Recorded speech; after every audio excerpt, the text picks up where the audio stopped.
All right. We have liftoff.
Un momento, por favor.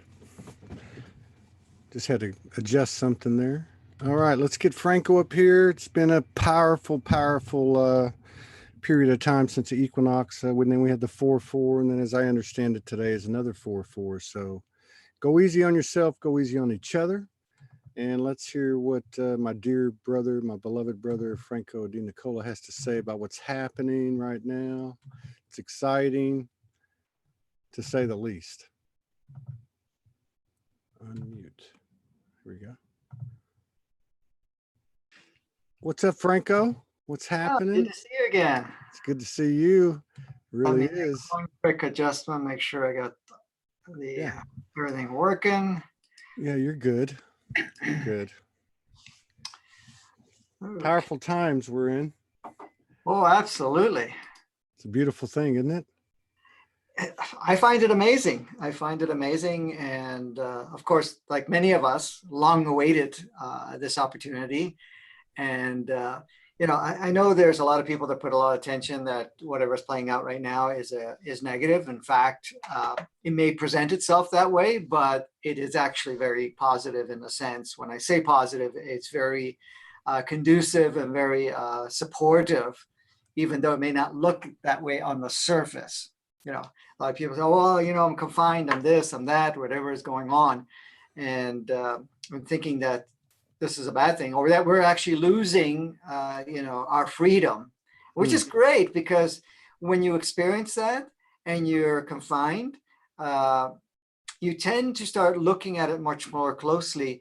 Who is really governing my freedom? Who's really governing my life? Who is actually making the decision at this point in time? Did I give my decision away to some illusionary authoritative, or that I just, that I actually have what we can call self-power to really direct my life? So it's a really a great opportunity for all of us. And I'm sure you've had many, many experiences, because I've tuned in time to time with you with stuff that's going on in your life to kind of really stimulate some pretty amazing things. And even this downtime, for a lot of people, they've been connecting with themselves more. They've been spending more time to, bring up stuff for them, especially fears and so forth, just to kind of let it move through, because things are coming up for us because it's moving out. So it's not because, we have to say, okay, oh, look, my life is falling apart. No, in fact, we're creating a beautiful environment and dance right now for us to. Yeah. I mean, when's the last time that the so-called matrix actually supported our purpose, which is expand or self-awareness, self-realization, self-empowerment, and ultimately conscious creation. When's the last time? I can't think of any time that it's ever supported us. It's put us in isolation. It's put us in the physical proximity of people we might have been cohabitating with for quite some time that we've never actually sat down and had a heart to heart with. Exactly.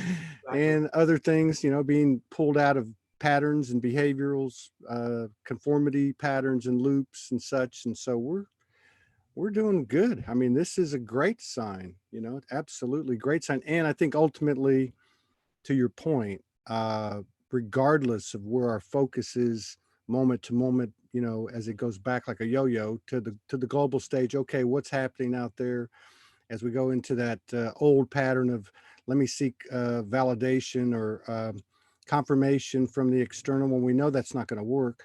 We flip from there to a local level where we're dealing with ourselves and those closest to us and the revelations that are coming with it. And what are we going to do with that? One of the things I wanted to ask you was, it seems like that the sovereignty vibration is being supported certainly by the non-physical and, as I was saying earlier, even the physical matrix, in that we're now getting to a point where we can actually claim our sovereignty right here with our mind and our heart, and our spirit and our soul and our field, our essence. And then we seem to have a challenge with that in terms of correlating that with our thoughts and our words and our actions. And maybe the thoughts and the words are the first things and they seem to be a little easier, but how do we bring into alignment our actions? Are we going to be in compliance? Are we going to be in rebellion? Are we going to be somewhere in the middle? That's a new frontier for the expansion of the universe. I don't know. What are your thoughts on that? Well, I mean, excellent point, because at this point in time is that, do we go into resistance or do we go into compliance? Again, if we go in compliance, we're in victim state. If we go through, what do you call it? Rebellion, or, how did I just say it? It flipped my mind now.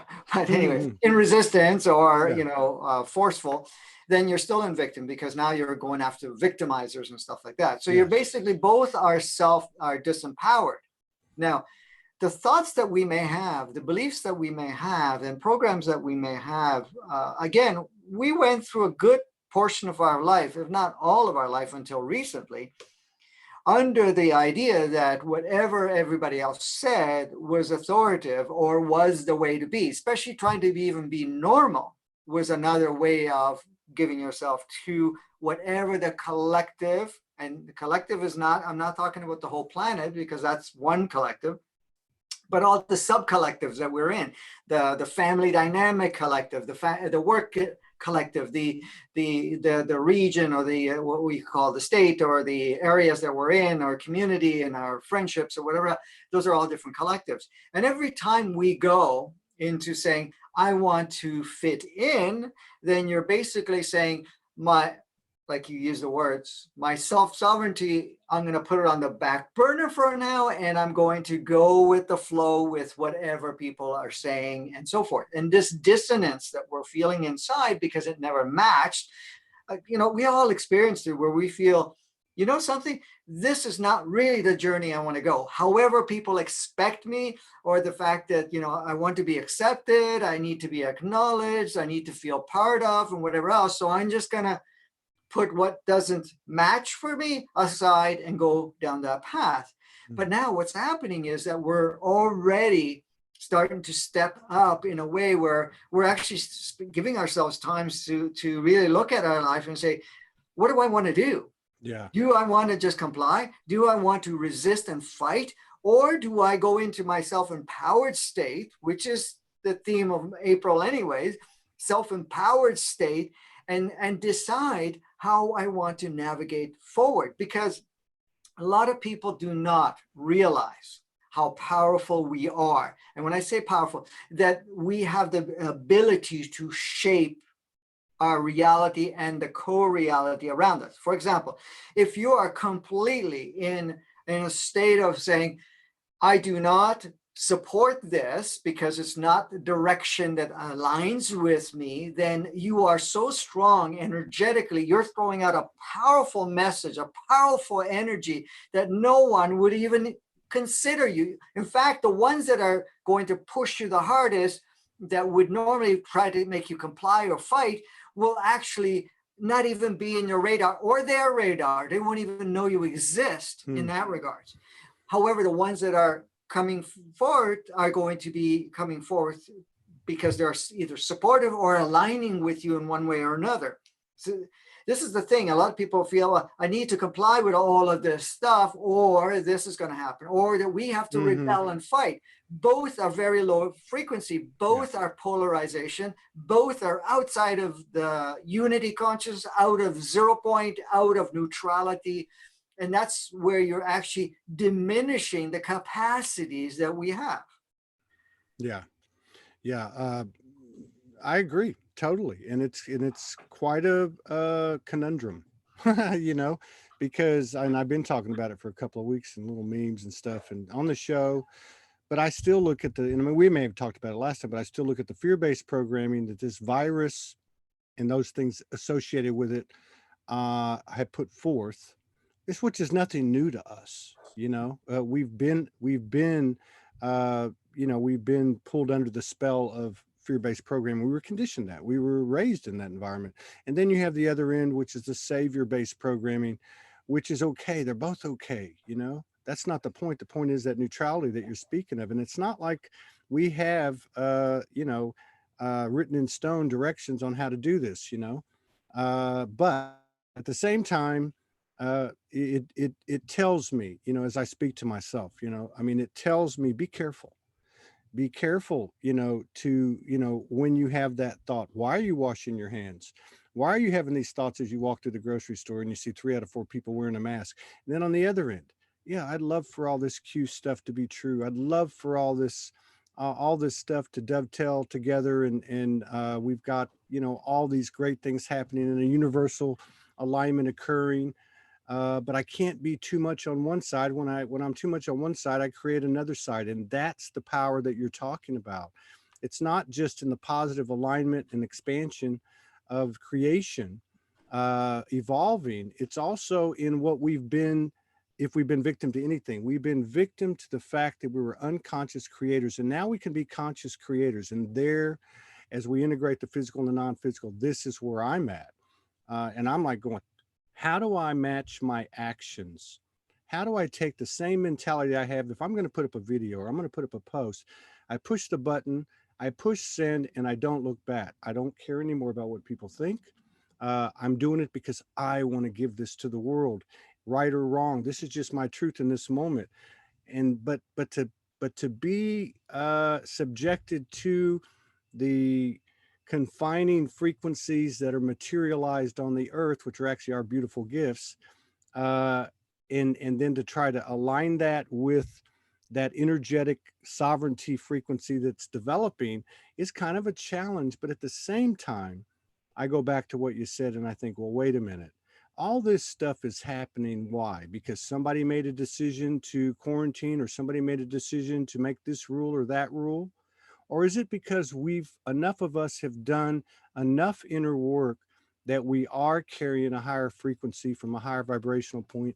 And whether the human is conscious or not, or to what degree it is or it's not, the effect is the same, and the external is matching the internal expansion. Yeah, absolutely. And, you know, an excellent point you made there, because it doesn't matter, you know, we have to really understand, and we know this deep inside, we just kind of analyze it to death so that we don't actually listen to ourselves, right? But when we really look at it, it doesn't matter what the narrative was at any point in time to create this idea of a virus that's destructive or whatever role it played. The idea that in some way we have to be quarantined. It doesn't matter the intent. It doesn't matter who is involved. It does not matter how it came about and even how long it lasts at this point in time. The only reason that it exists is because collectively it was the shakeup, it was the stimulation, whatever is required, regardless of how the intent started. For example, some of the intent, and I'll just give you some insight here, some of the intent that was applied originally from the polarized, highly polarized negative end of the spectrum wanted to create a true pandemic that actually did affect humanity in a very powerful way. Okay. And it wasn't distributed the way it's being projected. I'm not even going to go there with that right now. So, however, the level of it playing out, the intensity, what it actually took place was nowhere near the original intent. Yeah. At all. When I looked at it and I saw it coming in, I knew I couldn't even say anything about it, even knowing several months ago that something like this was going to, because it was already in the works to minimize it so that it did not create what the original intent was. But then that intent was used as a collective. How can we now start looking at our disempowered state, our what we call victim state or savior state or anything of that nature, and really now gives ourselves time to not only break our patterns of whatever life that we've been playing with, but it also stops us enough to be able to look at really what's playing out and how do I really want to take. So it's like a reset. How do I really want to take my life forward from this point? Because going back anyways is not going to be possible the same way. Okay, we're going to try to replicate it. We're going to try whatever, but we really staged it that way. And this is why even this part has been flexible about the duration, because originally, okay, it's only going to be a few weeks. And then it just kept shifting, and it shifted again. Now it's like, okay, we're going to extend it even further into the end of the month and possibly even further than that. But the reason that's extending, it's only for us to get to the point of achieving what we want to really achieve with this and go, what do I choose from this point? Yeah. The beauty is even the fear that we have, I'm sorry, I'm out of focus there. The camera has to readjust. I forgot to turn off the autofocus thing. But the thing that's happening right now is there is a fear that people did. But I don't know if you've noticed it. The propaganda doesn't have the same impact. No. People's fear levels have been changing. Yeah. To the point is like, how can I say, a saturation point to where it's like this is getting old, and we're desensitizing from the media. Now I've seen and heard from people that watched every detail that the mainstream provided, okay, starting to step out of that more and more. Yeah. Let's see if I can get this thing to tune in. There you're actually in focus. I've picked up on that. And one of the early things, when the thing with the virus broke out, there was obviously a huge reaction. I mean, that's understandable. The nice thing is we were all in the same playing field, and kind of, again, here's that paradoxical or ironic a result of whatever actions were taken from whatever intent. But one of the things that came out in the beginning was the humor. People were making jokes, and I was like, oh, I don't know if that's okay. That's a little bit too harsh. But as time went on, what you said has really come to the surface. It's like the jokes now are a little bit different when the jokes came out. The jokes now are not sarcastic. They're actually full of wisdom. And the wisdom in, hey, as we've all experienced from time to time when we've gone through the dark nights of the soul, and that is, hey, don't take this so seriously. Have a laugh, or we'll bring one to you, kind of thing. Yeah. But yeah, I can see where the what you were describing with the propaganda has like a false flag frequency. Like people are getting it, like, oh, come on now, this doesn't make any sense. I mean, I can't go down to the beach, which I did yesterday, but theoretically I can't go to the beach 2 minutes down the road where there's nobody out there, and there must have been 20 people on on a pretty huge expanse. But I can go to the grocery store and shop with 100 people, and touch items that everybody's touching, and you know what I mean? So it's kind of like, wait a minute, how much distortion and cartoon-esque visuals and experiences do we need to go through in order to get to the point that is the point, which is to your intel that you've in your forecasting, which you've actually described this going back to at least that original part of the story 10,000, 15,000 years ago, when we said, do we want to ante this up and get more out of it? I kind of see like what's happening now is the same type of microcosmic frequency. Like, okay, like, hold, do you want to go a little further? Yes. Do you want to go a little further? Yes. Because we know that the payoff is going to be an equal measure of how far deep we go perceptually, speaking, into the abyss. We know that the upside is gonna be as good or greater than the degrees of depth that we've experienced. Yeah.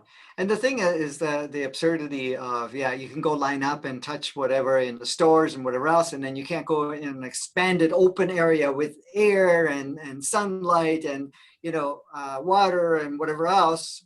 And what it provides, you can't go there because so when you really look at it, the purpose of that is to make us get to the point of, this is freaking insane. Who the hell is making up these ideas and right. story? Uh-huh.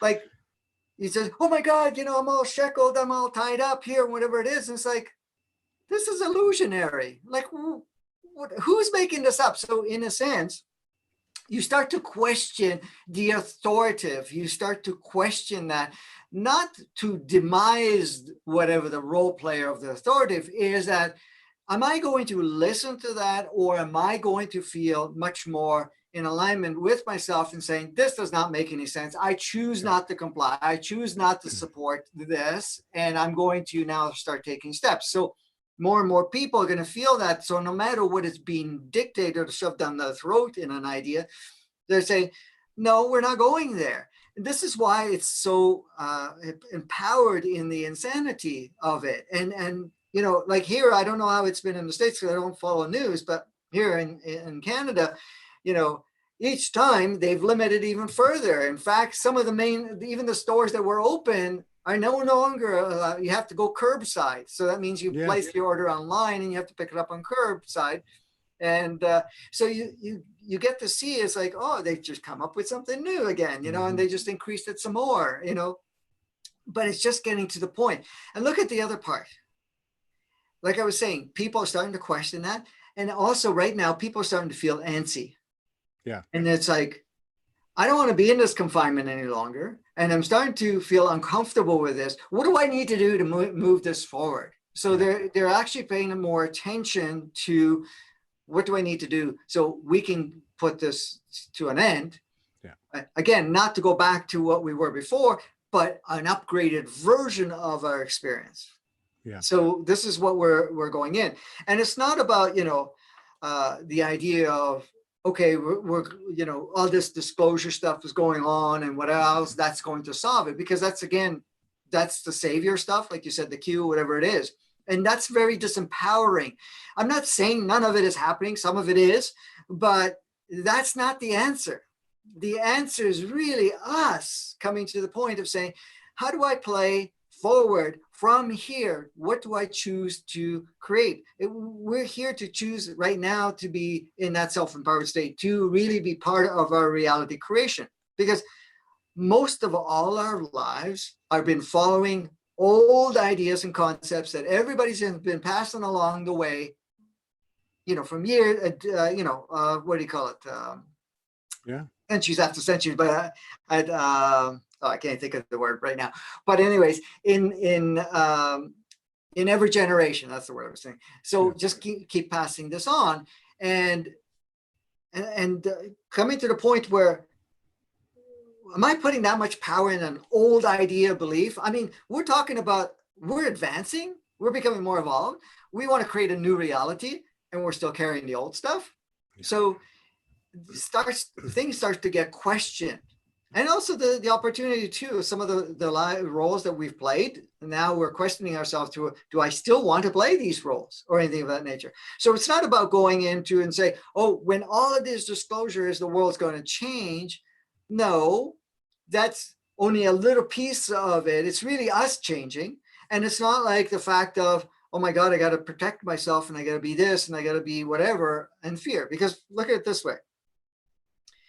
If we go fight the system, we're using the same energy of what supports it intact. Like you said about the matrix. The old matrix is not any longer available. It's gone. It's done. It's been done for months now. However, the new matrix is streaming. However, it's us to use that new matrix. So what's happening? We're still living the old matrix within us and in the cluster consciousness, because we still haven't let it go, because we're still reinforcing it. So right now, the insanity that it looks like, or the elevated polarity part, allows us to look at how much of this inverted matrix am I still carrying within myself? Yeah. Okay. And how much of it I am supporting collectively or part of that. Because when we go into our natural state, our true organic matrix, and we start connecting with that, you see that 0 point, that unity consciousness or whatever, but that exists in you. At that point, you see nothing outside of you, because everything, and this is the part that it's an illusion though. The illusion is that things come to us to harm us, or that for us to somehow manage through. But the reason things are coming to us or presenting in our reality is for us to support us, to bring out that high-powered natural state that you are, this beautiful divine being that you've come here to be, to share what you need to share. And that brings in right what you just said earlier, is that you feel like sharing, you share your experience, you share whatever it is. It doesn't matter who accepts or doesn't accept, because somehow what you're sharing is triggering something, even though their mind is going to say, that's bullshit, we're not even going to go there, but you've already planted the seed, and it's, regardless, it's going to continue to grow within them. And it's like, oh, that doesn't sound like all that bullshit, because look at how much stuff has been said right now. There's two things I want to point out. How much stuff is being said? How many more people are believing less and less what's the mainstream idea of what's being shared? More and more people are questioning it, and they're going, first of all, it's, oh, we got to react. Now it's like, why are we doing this? Like, why are we following whatever it is? That's the first part. We're coming into to that realization, because that seemed insane at first. Oh no, we got to be so careful. Now it's seeming less insane, and it's like, well, maybe I need to look at this. I need to decide what I'm going to do with that part of it. So energetically, I mean, we've staged ourselves in that opportunity to be able to do that, in so much clarity for us to say, something, this does not resonate, does not make any sense. How do I really want to see my reality moving forward from this point? And then go into that state. Because the part that we're experiencing within ourselves right now is that we're even questioning our own stories in our head. Yeah. Okay. Yeah. Because there's more notice between the dissonance of your mind and your heart, being that higher aspect of yourself. There's more and more notice of dissonance between your body and your mind. Yeah. Because the body's saying, even with whatever's going on, it's saying, listen, I'm okay being exposed to various things because I have an innate consciousness how to adapt. Not only adapt, I can now take care of it. However, you got to reduce my load. And that is, I need to notice that I'm putting so much toxins in my body by consuming whatever it is, so that I can. So you have your body, you have your human entity that wants to evolve and really bring its skill sets that it's been honing for years and years, or lifetime after lifetime.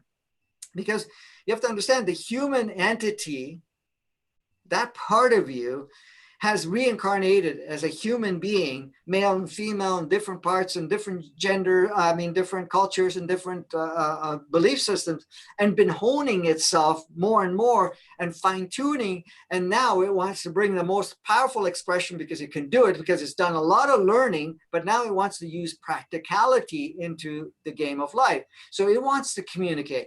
The soul is bringing this multidimensional state of itself and all the wisdom it's gained from all of its journeys in form, in different planets, in different dimensions, in different physical forms that were sometimes a little denser and sometimes less dense, or more light filled and less light filled. So it wants to bring all of that in.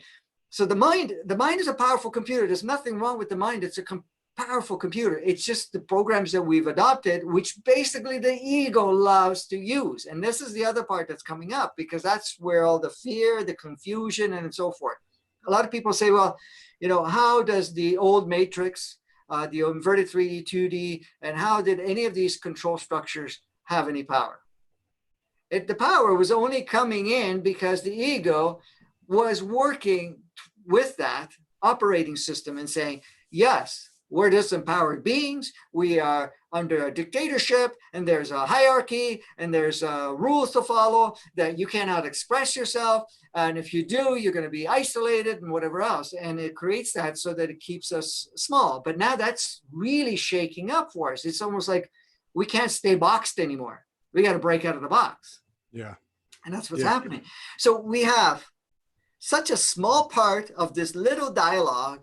And here you are, the rest of you, this powerful being. You have a powerful computer, the mind that actually projects all our realities and does amazing. We have a soul that has come from multi-dimension and has had many very expanded life experiences. And then you have your human entity that's been here for a long time, coming in and out of different physicality and experience that wants to express. Then you got your physicality that is the whole nature of the human experience and Gaia's experience on top of that. And we're taking all of that beautiful power, and we're just isolating in this little AI operating system we call the ego. Yeah. Yeah. And you're right too, with everything that's happening collectively, there's more happening locally, which is really us, right? I mean, we're having those thoughts of like, what's the point?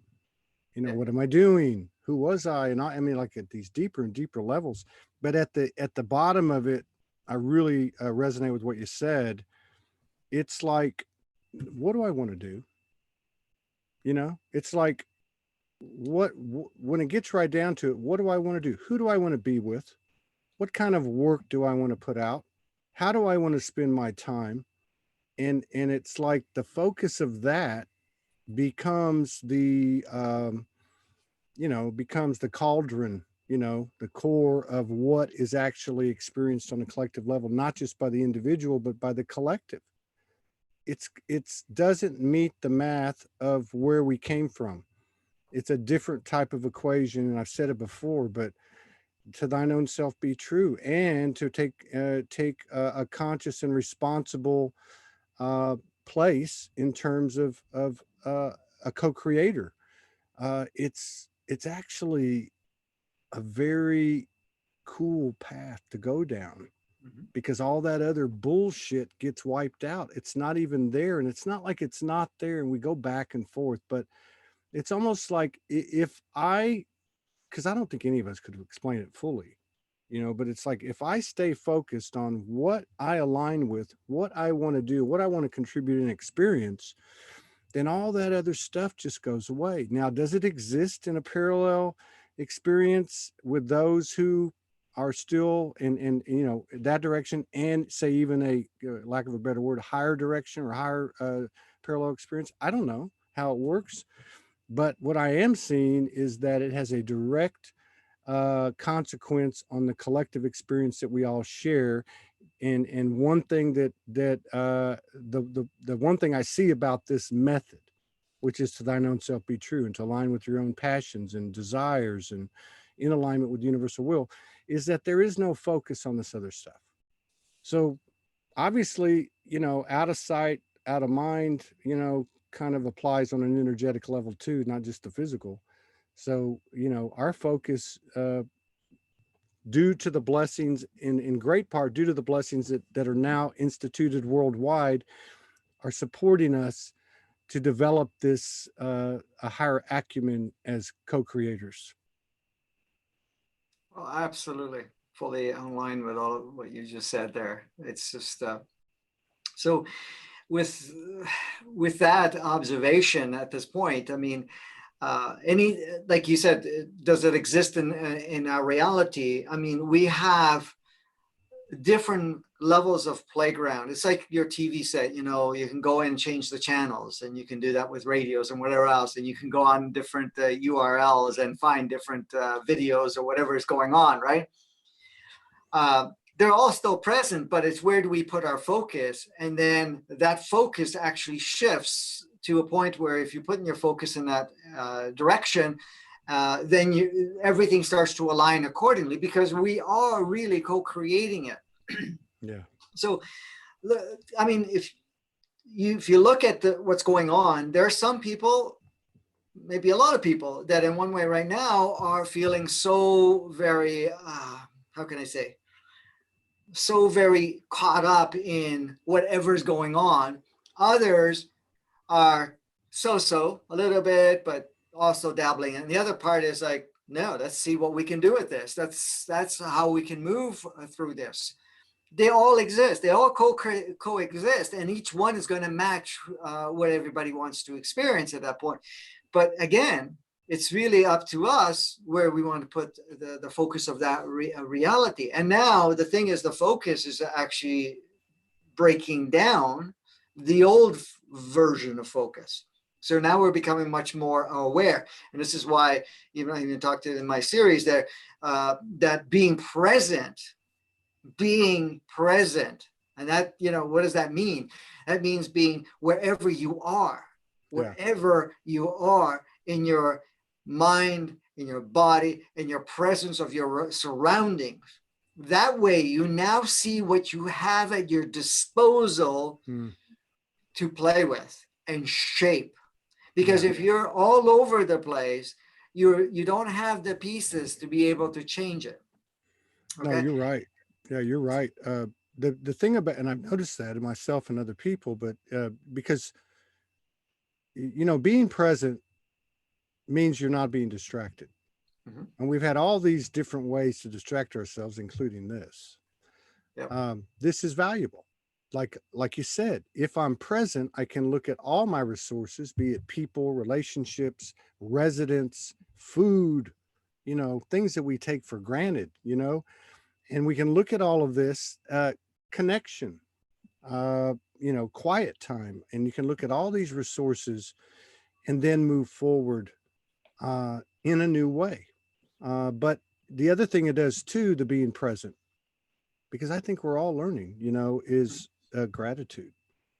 If we can't be in gratitude of what's right before our eyes, then how in the hell can we be aligning in what we're projecting, and depending on how present or not we are, would then dictate the how aligned our trajectory is. But I mean, we are here, we are alive, we're living, we have life, and we can't understand it all yet, but there's a lot of support for us. And even like I said at the beginning, even the matrix machinations are supporting our objective, which is awareness, realization, creation.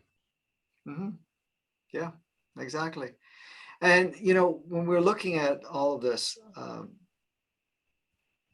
if we are, and I'll give you a good example, if we are resisting, judging the present moment where we are, and you say, this is bad, and I want to create a new world, a new reality, you're not empowered to be able to create a new world when you're in what you are judging and what you, like you said, you're not appreciating and you're not being in love with the present, whatever is there, because that's when you gain the power to create the next moment and be effective to do so.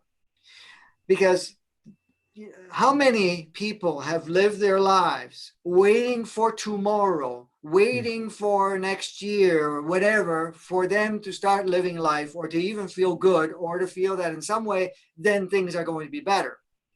And we go through it and changes don't really exist or very minimal because the fact that they're still judging where they're at. Yeah. So it's really, like you said, it's really important for us to love and appreciate. First of all, it's appreciate it, because you can, I don't care what anybody says at this point, and I've said it for years now. You do not make mistakes. Okay? There is no such thing. It's creation's imperfection that serves you. Yeah. When you create and say, well, this is a mistake, a good creation, this is a bad creation. Now, I know I can be challenged on this because somebody says, well, I didn't want to create this. Well, look at the opportunity of what you've created and not to look at it as a mistake and say, why am I here in this particular situation, in this relationship, in this job, in this health issue, whatever it is. Okay. What message am I giving myself? What am I here to provide myself moving forward? Okay. So appreciate where you're at, and the fact that you love your creation, that opens you up so powerfully that you're not going to run away from an old moment to a new moment. You're just welcoming the new moment because you created that new moment. You created the past moment too, but that past moment was served you then. It doesn't serve you now. So you're creating a new moment and then the next moment. But at the same time, being present, you're being alive. You're being fully attentive of your surroundings. We go in unconscious state, and this is the pattern that we're breaking with part of being locked up, unconscious state, that we've had lots of opportunities that we kept providing ourselves to connect with ourselves, to connect with others, to be able to look at certain things that we weren't able to look at before.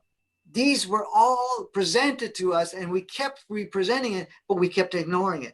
Now we're looking at it and say, okay, let me look at what I'm at. So even if you look at your life and say, well, I'm not really liking my life. Well, ask yourself, what's the reason I'm not liking my life? Well, it's not representative of me. Great. Now it's not a full representation. How did you get there? Well, maybe I didn't put the focus on really what I wanted to create, or that I didn't focus on something that aligned with me. And it's like, okay, great. I just provided that knowledge, that opportunity, because moving forward, now I can reshape it. And then I'm in an empowered state of creating something brand new.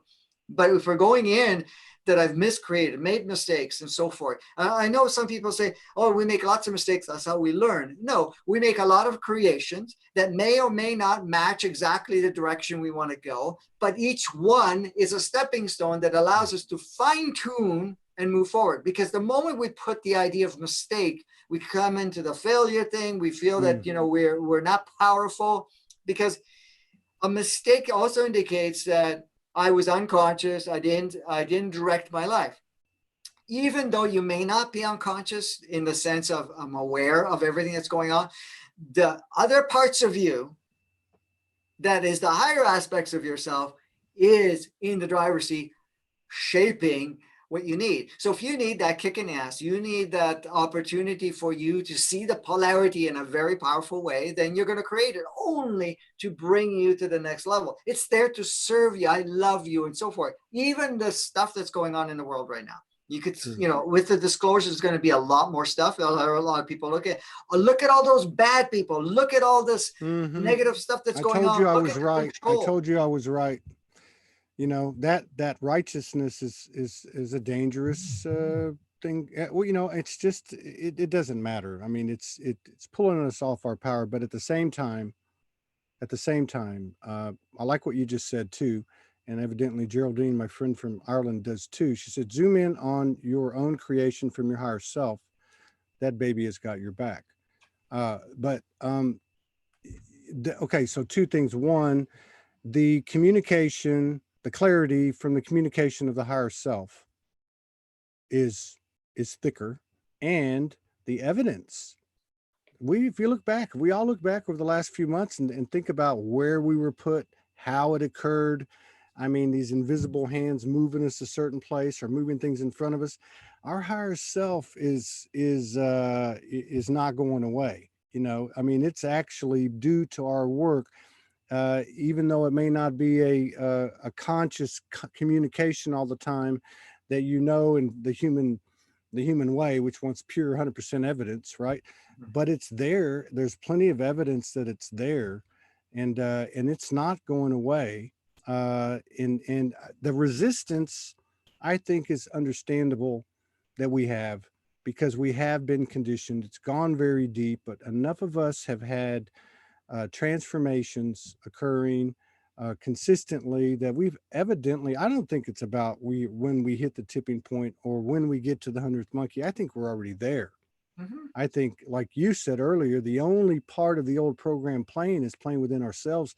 And that's probably more than anything happening globally, is what I'm picking up in the seat that I sit in and the shows that I do, you know, observing social media, is that the chickens coming home to roost inside ourselves in regard to our own conscious recollections and maybe even ancestral and so on. But these little things that are coming in, popping in, are agitating us more than what's happening on the collective. And there you go. You know, there's the gold. Yeah, exactly. And one point I wanted to make about what's going on in the collective, and the thing is, even with the disclosure and stuff that's coming up, and you know what we're looking at, it, the focus is not to find people to demonize or groups Mhm. to demonize or anything like that. It's to really see it that they played a role, a difficult one at Mhm. times, and really give us the opportunity to kind of say, hey, come on, I can't give you any more signs that you are a powerful being. We're going to just keep you so locked up, so in fear, so programmed to the point you come to the point is like, all right, no more. So that appreciation and love for the role players, saying, oh, I appreciate the polarity role that you played. I appreciate the intensities and the diligence that you Mhm. had in that intelligence, and Mhm. send them love. However, you're no longer required. Your That's right. services are no longer required to be rendered. I Yeah. thank you. I love you. I free you from your responsibility. I free you from those roles. And For vice versa. example, Did I tell you about the? I know we talked like 3 weeks ago, but did I tell you about the? I think this happened afterward. The visit we got from the reptilians. no, you didn't mention that. So we and I believe I saw her put it up on the last show because I mentioned it, but it's worth mentioning again. Again, this, we're talking energetics here, people, not literal. You know, it's more energetic, right? It's a message in the you know, metaphorically. So we did our normal thing. April the 1st, we go to bed, we put our hands together, the room fills up. I'm seeing a lot of pixels with green orbs. She's seeing, I said, and I couldn't get a clear picture. So what is that? She, and for like 5 minutes, she hemmed and hawed, like, you know, scared, embarrassed, not understanding. And what it was reptilian. And, but the crazy thing was from the get go, before I opened my mouth, before we even started to communicate, there was an air of honor and reverence and love and respect. And I would equate it to like two opponents in a martial arts contest who might not like each other. Or if you read The Art of War by Sun Tzu, how he talks about opponents, they're respected and they're loved, and before the opportunity that they allow to elevate the human experience, consciousness, whatever. So they came in and they said pretty much the same thing that you did. They said, but the reverse. They said, look, this is who we are. This is what role we played. We honor you. We respect you. We did it because this was the plan. It wasn't always easy. Uh, but now, in the case of you two, and a copy is a copy. I mean, uh, in the environment where the love frequency has reached a certain level, our job is done and we got to go. Thank you for allowing us to be here. And it was a very honorable, reverent experience, and it was powerful.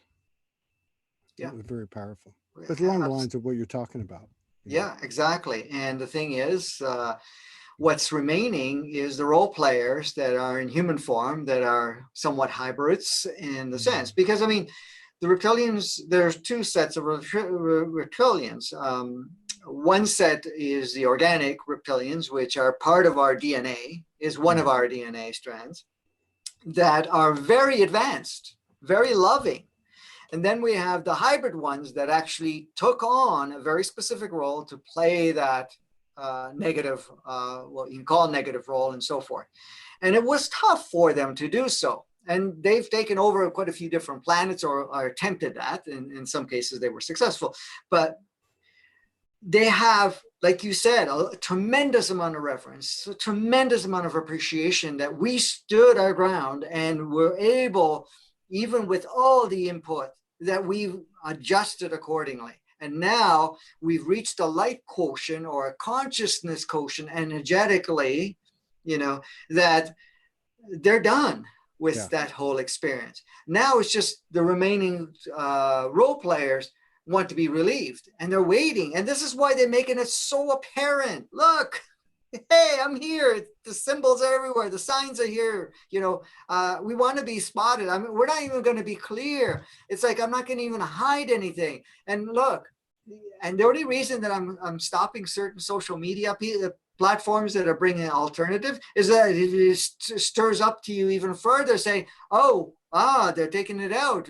Is it really fake news, or is it and people even now search even further, and they tend to go, let me find it that's reposted on different places. So it's that's the self-empowerment part. Is like, we're not going to just go with whatever's projected. So all of this is really, really supporting us to really come in, because that role is no longer required.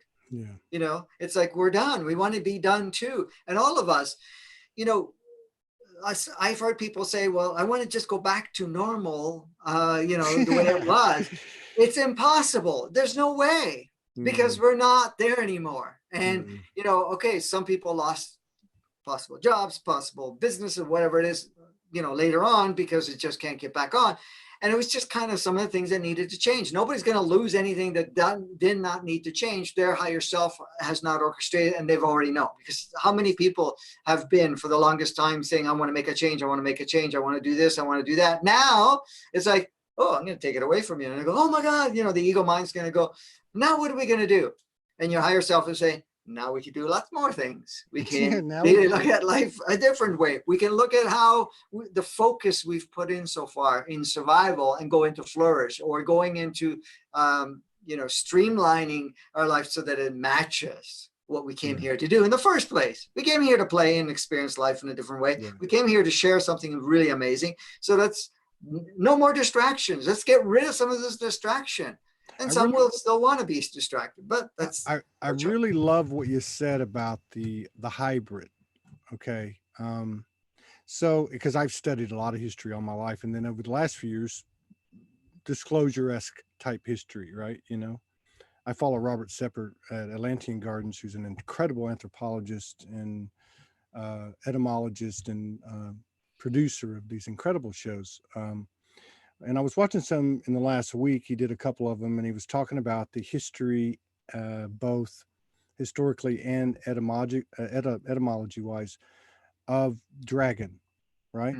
And talked about all the different bloodlines. And as I'm listening to you, as I'm taking into consideration what happened to us on April the 1st, and I think about the narrative that you introduced me to, which makes total sense. I've not resonated with one more on a say a literal basis. How did that actually happen in the physical?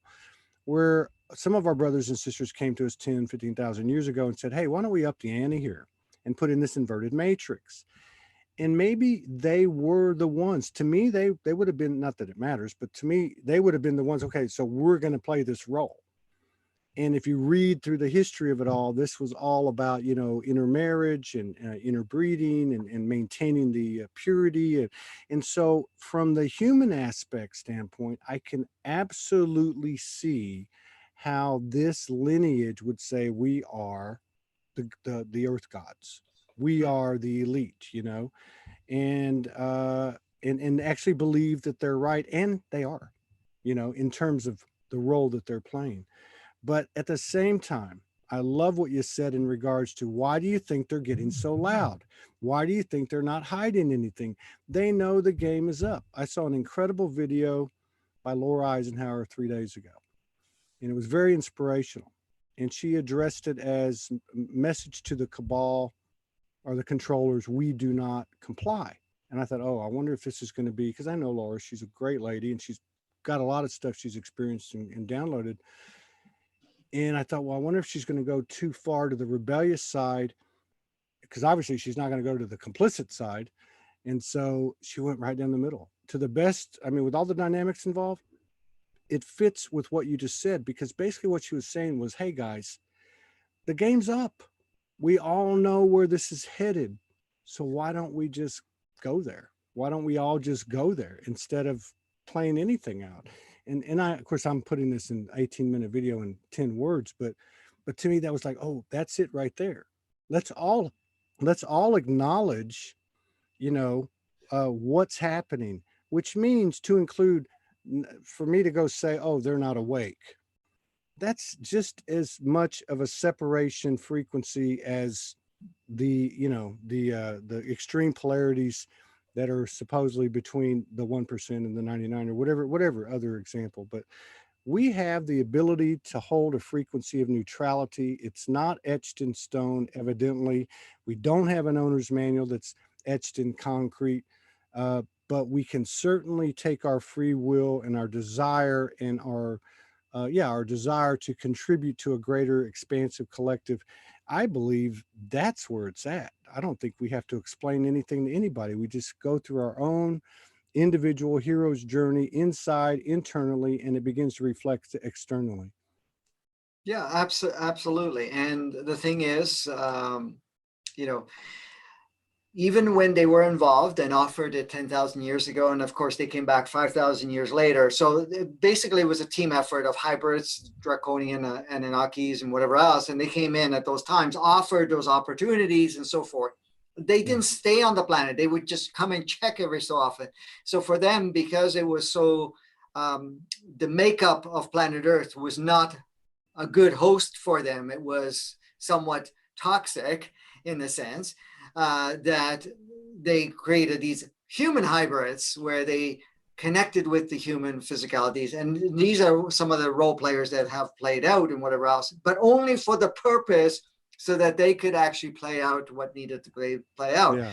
Now it's like, yes, it's like, okay, first of all, we're not even going to come back anymore. We're retreating, okay, because we understand where, humanity is going and the potential that it has. And it's now an agreement from a source perspective that we are going to go down that path.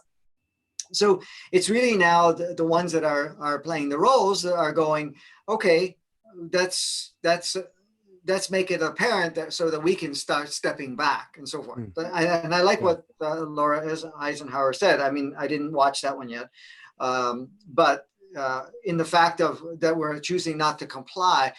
Yeah, it's for us really, when we come to the realization that nothing can exist until we comply. Nothing exists until we actually follow suit and say, we'll play the game that you are dictating or not. And if we say yes, and that's what we've been doing up to this point, but now we're starting to question that. It's like, well, here's a story, here's a narrative on how to play the game. But do I really want to play the game that way? Do I really see my world being that way any longer?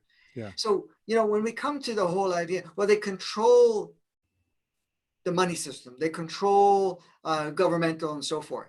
When you really look at it, and I'm going to do another series on that anyways, but to look at it even further, every law, rule, and so forth is made up. And it was just presented for us, but we complied. We chose to comply. We agreed to comply because we wanted to have that experience. Now we're saying it does not make any sense. Like you were saying earlier, can't go to the beach, but I can go to someplace else, you know, that has real exposure, if that was even, you know, something that we wanted to play with. To the degree, you know, that is playing out in the sense so that we could see it much more in alignment. So the idea of the self-empowerment, it comes like, okay, I've agreed for this person or these groups of people to dictate how to live my life. And it was an interesting experience. I had my disempowered experience, what that looked like. But now I choose to now say, well, it's all made up, including money and whatever else and whatever thing. Because even if you look at the whole money system, just one little thing, just, you know, I hear from people all the time saying, well, you know, oh, it's because, you know, the elites want to have the control of money. I said, wait a minute. Let's look at this again. Doesn't make any sense, but let's look at the sense of it. They own and they're affiliated with all banking systems, all money creation systems, and so forth. So if they wanted to have $100 trillion appear like this in digits on a computer, they can. They don't need to play all of this other stuff. But we are taught that money is power. We taught all of this just to play that old game. And now coming to the point is it's all fictional.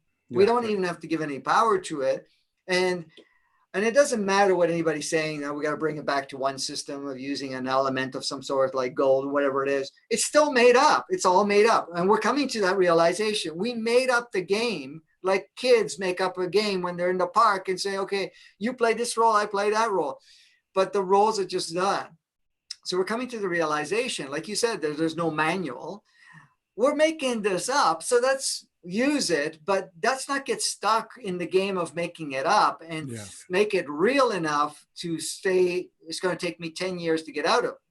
Like people still bring up the fact that, oh, with the situation that we're in right now and everything that's playing out, it's going to take us years to get out of it. This can change. You come to the realization, which we are doing more and more every day, that it's all made up and we can change any part of it at any time. At any time. That's so empowering. It's like, oh, how do we really want to shape it? How does it really support who I am becoming? Yeah. And it's done. We do it. It's that easy. I saw, yes, it is. And you know me, I'm always trying to look for the layman's term shortcut. You know, not shortcut, but like, how do I explain this to myself in the fewest words? I saw a video that you did several years ago. And it was called "How Do You Communicate with Your Higher Self?" or "How Do You, you know, strengthen?" You know what I'm talking about. And of course, coming into the party for the most part with Morgan in 2015, that was one of the first things that she taught me was how do you connect with your higher self. And I'm like, well, I think I do. I think I do it all the time, but I didn't know. And I started a process similar to what you were talking about. But now fast forward to today, and I say to myself, okay, well, if we're integrating everything, every polarity. So what are the great polarities, masculine, feminine, you know, and this and that, higher self and human self. And I think to myself, okay, let me, these actually came to me the other day. I was like, okay, the higher self is not in control. And the human self is not in control. We are making this decision. We are navigating this thing together now, both equally, you know, important, both equally involved. And I thought, and so for me, a lot of this stuff started coming to me in terms of, and I really wasn't out of whack or anything. I just like, okay, where's this going? Almost like a boredom. Like, what do we do now? Why are we waiting again? How come we have to go through these, you know, da, da, da, da. And I thought to myself, you know what? Just keep that connection going. Keep this new leadership kind of, and I'm not saying everybody to do this. I'm just saying this is work for me. because the human is an active piece here. The human is the one doing the walking and the talking and the thinking and and the actions. But the higher self is very much here for many of us. For many of us, it's here for all of us, but for many of us, it's become, so let's let this tandem leadership frequency take its course. To me, that's where I can walk down the street and go to the beach yesterday and go, I saw a cop, on the beach and stopped talking to people. I didn't move. I kind of just said, that doesn't exist for me. I'm Mhm. here. I'm in my frequency. I got my feet in the sand, and this is all I'm going to focus on. I'm not going to look over there, and I don't know where he went, but I never saw him. But I guess what I'm trying to say is tapping into that higher self and expanding that connection, and and bringing it into the decision making process while the human's an active participant, to me, has brought me a lot of clarity and balance. Yeah, absolutely. Absolutely.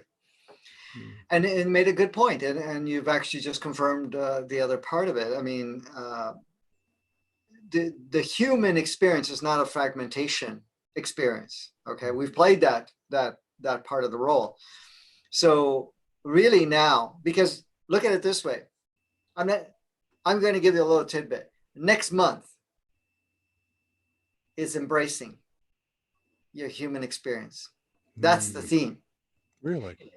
But it's bringing in all aspects of you, your Yeah. body, your Yeah. human entity, your soul, and your human experience through the mind process. It's bringing all of it together. Like you said, it's not just navigated, because if a soul does not require to be in a physicality, it would not. Right. It's here because it wants to be in a physicality, because it came here to do something in a physicality that wouldn't be able to be done without the physicality. Now, the soul has opportunities to have multiple physicalities. It can be on any dimension, on any planet, and can be in non-form. Why did it choose planet Earth? Because it was the human form that provided what it would be best suit the next chapter of its journey, from an individualization through a soul family and what we call oversoul, and also in a source perspective.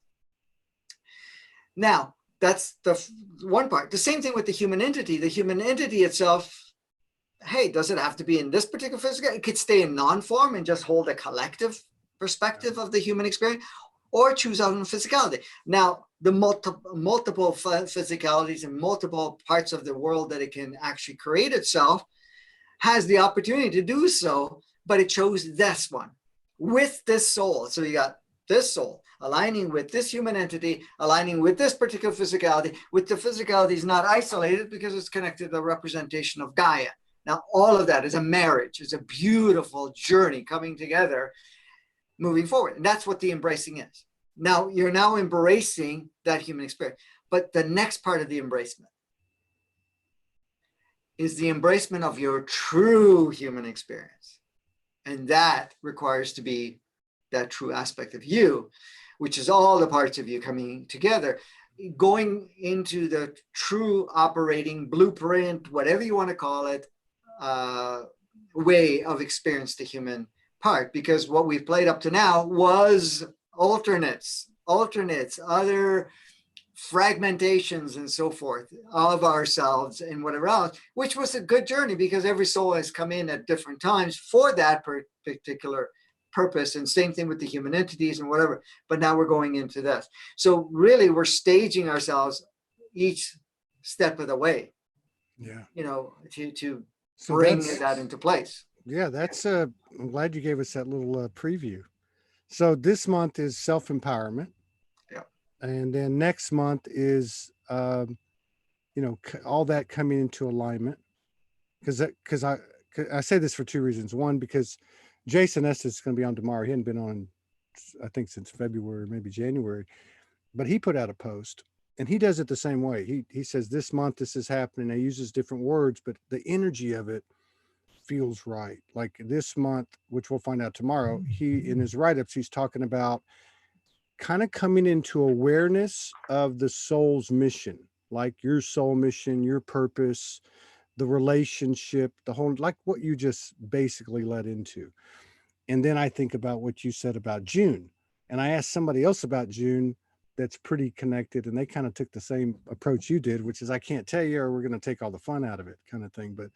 But it would make sense to me that that full alignment with the human aspect as an active ingredient, an equal active ingredient, would have to occur, energetically, or be made available for some of us to start walking into that, which you're forecasting in June, which is a whole new world or something to that effect. Yeah, and this is see you could see all the different stages. Okay, the last month was movement. It was all about movement, moving, making changes, looking at things, and so forth. Now it's self-empowerment, because it's really, really important, because change happens in self-empowerment. And look at this scenario that we're in.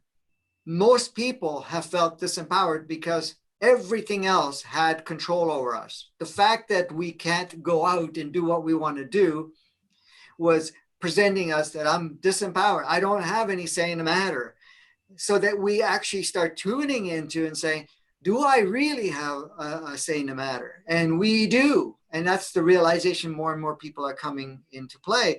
And the fact of even what you've experienced with, the reptilians showing up, we'll say, you guys are getting it, and we're moving out of the way so that you can be more in self-empowered and now start to really collectively shape a new world, Yeah. or shape the world that you're already in. You're in that platform already. So, and to utilize it more fully. So all of that is coming to play. So the next one is like, okay, now embracing every part of you. It's not like, oh, I'm just going to take my higher self and I'm going to follow. Because sometimes people say, well, I just want to be with my higher self. I want to connect with my higher self. Well, it doesn't work that way. Because if you're doing that, you're still creating separation, and you're still creating a lower grade separation, lower grade judgment of, oh, I'm not going to accept the body because the body is inferior, or I'm not accepting my higher self because, my human entity, because it doesn't have as much. I'm just going to be the full soul. And I'm not even going to embrace the human experience because the human experience sucks, or this or that, whatever it is, right? That's a A good lot way of people have that belief, believe it or not. It's not, I know they do. I know they do. but it's the whole embracing. And I had to go through it myself, because I know you did. the whole idea was, oh man, this has limits. This physicality doesn't do what I know I can do with it, and what I can do from a soul perspective. But I had to embrace it because I created separation, and then the energy changes and fragments. So that's the next part. But we can't get to that until we've worked through this self-empowerment. Now, that doesn't mean that as soon as we change over, everything is gone. No, the movement, the self-empowerment, and also the embracing are still ongoing, because we become more empowered, but we embrace more and more and more. And that's what the whole energy around that. So our divinity, our, whatever we call it, is coming more to the surface within ourselves, and we're embodying that. And that's the thing. And that's part of the embracing part, is the embodying all aspects of yourself, and embracing with love and admiration of the human experience. And even with that love, it doesn't matter how you've experienced the human experience before. You have to love all of it. And I don't say have to because it's a mandatory. You get to the point where you love it. Because look at it this way. A lot of people have a past that haunts them, has a past that they somehow, find that it's actually messed up their life, or that their life is so controlled by it, or what you call the shadows and whatever else. Well, you want to shine light to all of it and see it for the beauty of those creation. You go into the appreciation and love for whatever the past was, whoever was involved, what they did or didn't do. And it doesn't matter how traumatic it may have been, doesn't matter how polarized it would have been, how painful it would have been. Those were all interpretations and opportunities for you to be where you are now. That's it. To include what you did to yourself. Yes. And many, yeah, absolutely. That's a good one, because many of us have made, choices that we've regretted and whatever else. Well, you can regret all you want, and you can look at it and say, well, I didn't take those opportunities when they were there. Yes, but why? Could I have not been ready mentally because I was focusing on something else? But now I'm not the same. Now I know I wouldn't have made the same choice. But you're not going to be hard on yourself and say, well, I Mm. made that choice because that's the option I could see at that time. This is the part we have to understand. We make choices by the options that we can see. And when I say see from a mind perspective of saying, well, I only see A and B, and I'm going to take A. Mm. And you don't see A, B, C, D, E, F, G, and all the other ones that are there because at that point you can't see it yet. But now you Mm. may be able to see it and say, okay, which one resonates the most for me? And that's the path I'm going to go. But no path is fixed, no path is in concrete. Each path is a stepping stone. And then you're always monitoring if you stay on that path or you deviate slightly because it's time for you to deviate. Now, the setbacks are the same thing. If you take a setback, necessary, that mean that you may have had something that you forgot to uncover or you haven't noticed, and now you're bringing yourself the opportunity because you're in a better state to deal with it or to really handle it from a knowing. Because sometimes, look at it this way, a lot of the past that we've hid within ourselves, like you call the shadows, the whatever it is, Yeah. we hid it because we never were ready or capable in that current state to handle it or even Mm. understand it or even look at it and not see it as something horrible, but to see the beauty of it. But now the reason it's coming to the surface, and it may bring up some old emotions and you may feel it some in your body because you're better equipped to look at it with a clearer viewpoint, with a better, more honed idea. Oh, I can deal with it. I can handle it. I can also now see the beauty of it, my appreciation for it, the love I have for it, because I wouldn't have been that way Yeah, otherwise. that's true. Yeah. And we've all been going through this like cataloging our inventory and the and our personal akashics, right? As we work with the inner child, work with fathers and mother and spouses, and so in this process, it actually happened to me yesterday when I went to the beach. By myself, I just walked over there and had some time with the sun, and I started thinking about some of those things. I thought, these things aren't affecting me like they used to. Like if I look back, like I never thought I was an addict or addicted to anything, in an extreme on an extreme level, and I was. And it took me a while to realize that I was addicted to a synthetic drug. Okay, and it wasn't a long period of time, but in that period of time of a few months, I did some serious hell raising and such, that came back and became public, and a lot of things came with it. But what a gift! What a gift! And I went back and I thought, that doesn't bother me anymore. I thought, wow, thank you. And then I even got more, and I saw how big a gift it was. It wasn't a chore, it wasn't laborious. It wasn't what I thought it was. It was actually this huge gift uh, to create some extremities to therefore relish in the polar opposites on my way to integrating both. So yeah, I'm totally with you on that. The human is the hero. Yeah, and the thing is not to go into the part of being embarrassed or Mm-hmm. saying, in some way, I went down this path and I really screwed up. No, I went down that path to really get some experience around that, see how much it had power over me at different stages, and now to see it with gratitude. Uh, and look, that experience helps a lot of people that are in different similar experiences or some other experience where an addiction is involved, and saying, well, okay, look, I went through it. I experienced it. It was, sometimes it was very challenging for myself and the roles that I played with others.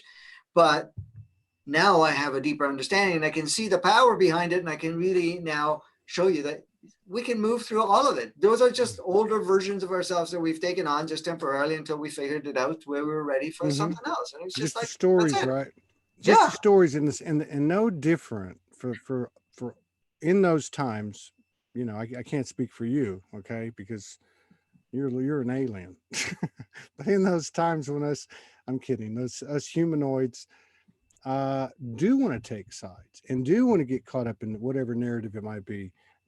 They're just a collective story. They're no different than our own personal stories, and we've mastered all of them We mastered every single one of these things. There's no difference in the collective story. It's just one where you got more people saying, "Hey, I want you to come live in my box," but yeah, it's done. I think the 100th monkey has been achieved. I think the tipping point has been achieved, and I have a feeling, and you would know, but I know you won't share it with us. But I have a feeling the second half of the year is going to be wow, just like it's going to be like full of abundance and full of validation and full of extraordinary human accomplishments, for lack of a better way to say it. Yeah, and I mean, we may offer ourselves, and that's on the table too, to offer ourselves opportunities to get caught up again, but we're not going to be that open to it all, any of it, very little, if anything.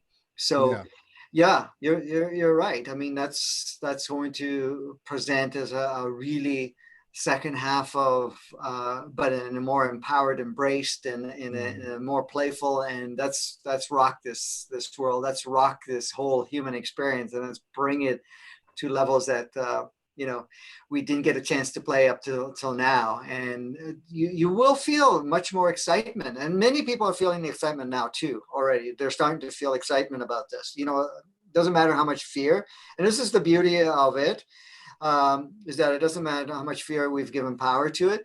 There's still a lot of people that are feeling excited about the opportunities as it unfolds, Yeah. as we go along, because they've been waiting for this. And not that that was our job to wait for it, but it's like, okay, what I've always felt inside is being presented. The opportunity, the platform, everything is now coming so transparent. And that's one of the things about a lot of the polarity stuff. It's becoming transparent. Mm-hmm. And the reason it's transparent is not because we're going in there and digging it out. It's saying, we want to show you what's here so that you can move forward. That's all. Yeah. I love that, what you said earlier. I just want to restate that about the actors or the players that were performing a certain role getting louder and louder, not trying to hide because they could, all right, or at least they could to a better degree, for the very reason that they want to be seen. Almost like, our work is done.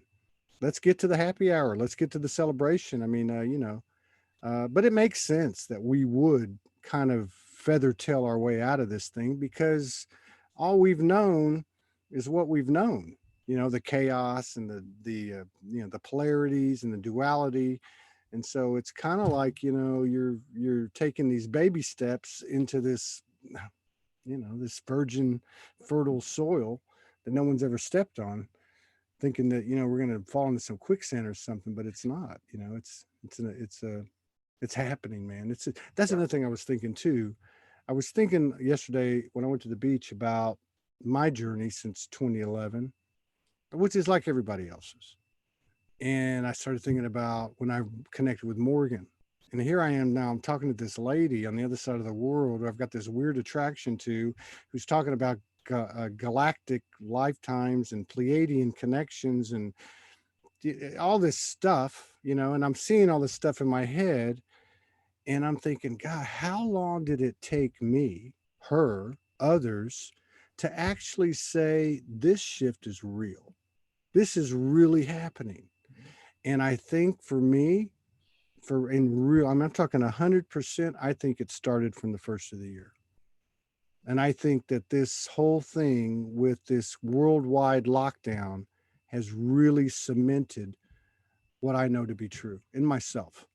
And I just wonder how many, and well, there you go with another byproduct of these man-made restrictions being an energetic support system or foundational aspect of greater validity, greater self-awareness, greater self-realization. But I absolutely know to this day now. I mean, I don't know the exact day it happened, but I think it was this year, and I think that the virus had something to do with it. Mm-hmm. Yeah, so true. So you've been so busy. I'm pretty good at keeping up with stuff. And man, you just left me in the dirt here in the last 2 weeks. Ever since the last time we talked, I picked up the next one. I think it was number 17 or 16. and in your series. That's a lot, man. And then I've seen at least 3 or 4 since then that I haven't even had a chance. I just earmark them, and I haven't had a chance to even go look at them. So you're still doing the series that you've been doing for the last couple of months, maybe 3 months. Actually, you went through. It started in November last year, I remember. So, but you're still doing the series. When are they occurring? How can people access them? And Okay. what are the topics coming up? Yeah, there's lots of topics. The list is huge, and we're doing it every Tuesday, Thursday, and Saturday, three Okay. times a week at 4 p.m. Eastern time. I am transmitting it on 3 pages on Facebook. So I have a group page called Advancing Consciousness Series, and that page is there for so that all the series, all the different episodes are on there to see easily. Then it's on my public page and my private page, but I also have it on YouTube. Mhm. So I have a YouTube channel called Advancing Consciousness Series, and they're all there, all of them from the first start and beyond. So I transmit on all those platforms. I also at the same time do Vimeo. So for some people, want to use Vimeo, there's Vimeo. Again, it's called Advancing Consciousness Series. They all have the same name, so it's easy to find. And then I also stream on Twitter and LinkedIn. I have not got to the Twitter, not the Twitter, but the Instagram yet. I haven't figured that one out so easily to do, except trying to do with the phone. But we'll get there. However, so the series just keeps expanding, and it's really about really what's going on within ourselves. It provides tools, it provides clarity, information. So the next ones that are coming up, again, I just started part 2. Let's see if I can find the beginning of that on my little list here. So we're going to be talking about some of the vaccine stuff, 5G, law enforcement. We're talking about fear. We did some stuff on fear about it being in the moment, Mm-hmm. The money system, how that works, the empowerment, the different things that around. But I have like several pages of content, Yeah. and my intent, Todd, and I know I can really talk a storm, but my intent was to be 20 to 40 minutes each episode. Franco, you And can't do that. I haven't been able to keep it down an hour. Forget it. It's like everyone is an hour to an hour and a half to Yeah. an hour, 40 minutes. And Kimberly goes, so it's I've, I've, I mean, everyone I've talked to, people are even making comments. But in all the ones I've seen, which is, I know there's some of them had more than one part, 3 or 4 parts, but yes. I'm up to, I think, 17. Um, but one of the things that I really was impressed with, I'm not big into meditation at all. I'm not big into, especially not into like, sitting in an audience watching somebody take me through a meditation, whether it's Bashar or anybody else, doesn't matter. But the meditation that you did, I thought was very well done. I thought it was, I sat through it, which for me says a lot, but it was very well done. There was a talk for about 15 minutes beforehand, and then you went into this meditation, and I thought it was very well done. And I would highly recommend it to anybody that's listening live or on the replay. Yeah, thank you for that. That meditation was not originally planned. There was a lot of people doing a meditation on the 4th and 5th of April. Mm. And but what happened is I noticed the intent was to wipe out the virus, to kind of get us out of a lockdown and so forth. But that energy was not high enough because that self-empowerment wasn't important, wasn't the focus of saying, really act, coming from a place where you're empowered and then you can choose if you're going to play with something or not. And it became so powerful. The message is like, we have to do it. There's no way. I cannot not do it. And, but it was all to do that. So that's why we picked that, to create an alternate boosting energy to lift people up out of that, what everybody else was putting the attention in. Not saying there's anything wrong with that, because if we're going in where we need to meditate to change our environment, then that is not very powerful, and it can create more lockdown. But because if we're going in and say, well, there's something wrong, we got to fix, that's not very powerful. It's a matter of, let's connect together to harness our energies of self-empowerment to reinforce each other. And we're now coming in as a force of self-empowerment. And then we have the freedom to shape our reality. Because the last thing we want to do is get rid of what's going on. Yeah. Because we're going to drop it when we're done with it. And we need to be done with it. And the thing is, if we're going in and trying to say, I got to push it out because I judge it, I have a problem with this, it's actually reinforcing it. It's actually giving it more power, only to get to the point of saying, I accept it. I love it for everything that's going on right now. I accept it. I appreciate it. And I love it because it's giving us a great opportunity. However, I'm going to use it for what it's there for. And that's for that self-empowerment, the self-discovery, that's really getting to that part of ourselves. And then we can decide collectively if we just turn it off. This is no longer required, not because there's something wrong, because we're done with it rather than the other way. So this is the thing. And we also had a workshop, which we did 2 weeks ago, a little over 2 weeks ago. And that one was bringing the new you to play in the new world. Because that new you is that self-empowered you. It's that fully holistic aspect of yourself coming out to play in the new playground. It's not the old version of you. So if anybody wants that, there will be a link also in the comments section if anybody wants to access the video and audio recordings of it, and it's all available. And just stay tuned for the different thing. There's going to be another meditation that's coming up that's brewing, and it's about love. It's about really stimulating love and appreciation for the dance of life, which actually reinforces any of the polarity narratives that have been going on and so forth. So it's not to do that. It's really bringing that love and appreciation, like we were talking about earlier in the whole call, is about appreciating and loving our existence, our current playground, and really going into that. And it's not, and none of this here, none of these meditations that I do is ever to disempower or to fight anything. It's always about bringing you in alignment, and really you're doing it. We're just doing it together because sometimes we find it a little difficult to do it together because we get scattered with stuff going on, but it's just bringing together. But the thing is, when we unite together in that empowered state, it's tremendously powerful. So that 100 monkey thing, yes, you're true. It's all crossed over, but let's give it a powerful boost to support ourselves to even go further. Faster, much more efficient. I thought it was very well done. I sat through it and then I skimmed through it a second time, but I thought it was very well done. And I didn't pick up on what you said, but now I get it. And Sandra Walter, actually, when that period of the 4th and 5th was rolling around, she actually said something to the same effect. We're gonna meet there. Let's meet in a space of basically unity consciousness and self-empowerment, and not be disempowered by giving our power over to something that's we ordered on the menu.